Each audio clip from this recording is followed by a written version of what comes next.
So after the Celtics topped the 76ers here at TD Garden in best-of-7 series, Joel Embiid, of course, took the podium and talked about how he sees these two battling out for the next decade. I know that's been the talk throughout this series, but do you two still feel the same way that these two teams are destined to meet each other year after year within the next decade, as Embiid says, or is this going to be more of a short-term thing in terms of the next 3-4 years or so? Decade, baby. I mean, look at the guys that make up both these rosters. I mean, right now, anyways, take a look at them. If you look at the main pieces, you've got all young guys. You've got guys who are just scratching the surface of, age 20 here. So if both teams are lucky enough to keep these players for 10 years, absolutely this will be a rivalry for the next decade, maybe decade plus. Embiid, Simmons, Tatum, Brown, Rozier, these guys, can they keep them is the question. But if so, certainly in the near future, you're going to have a very heated rivalry. I actually thought we kind of got a little robbed in this series. I wanted it to go maybe 6 or 7. I could have gone the distance, yeah, but you kind of hit the nail on the head. As long as they're able to keep them, because some of these guys are going to be,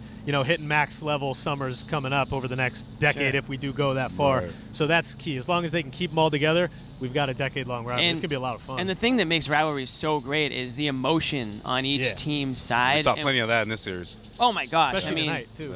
You saw guys that these games hurt. The Sixers are hurting right now for Embiid and for Simmons. This is their toughest loss of their basketball careers. Yeah. So that's going to stick with them. That's going to add fuel to their fire. The Celtics, they struck first.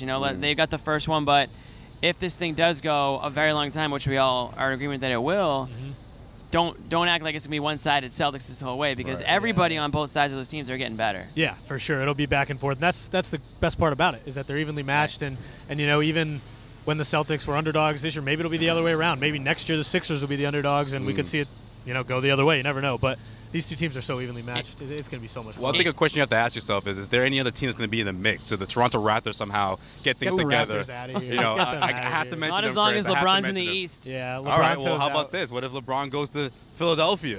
What does that do to things? That's a whole nother story. That's a whole other story, right? I mean, I actually don't think that's going to happen, but I just think if LeBron goes to Philly, he's going to suffocate Simmons' growth. Everyone thinks, LeBron's going to help. LeBron's going to help. It's like, no, he's not. He's actually going to need the ball all the time, and we already know that Simmons can't do anything without the ball. I mean, you just play 10 feet off of him. He's not going to. Well, Simmons is going to have to shoot. You got to learn how to shoot for that to work. LeBron can be a great mentor for Simmons without being on his team. And I just don't see that happening. I just don't know if that makes sense. If I'm a Sixers fan, I would not want LeBron there, because I want to see Simmons continue to grow on his own. And that's crazy to say, because who doesn't want LeBron James on their team? But for LeBron Simmons' didn't need anybody. Yeah, LeBron didn't need anybody. He grew just fine. I would rather see Simmons grow on his own, but it would certainly create a whole other dynamic in this rivalry. If LeBron comes in, Kyrie comes back next year, you've got that in addition to this rivalry. I mean, so here's the thing. If LeBron goes to Philly, you just lost a rivalry with Cleveland, though, because that's a rivalry in and of itself. The Eastern Conference Finals is going to be absolutely bananas. And if he leaves Cleveland next year, who knows? If he stays in the East, that team kind of becomes a rival now. But if Cleveland is the best case for the rivalry factor. And just to jump back to Philly for a second, you already have villains.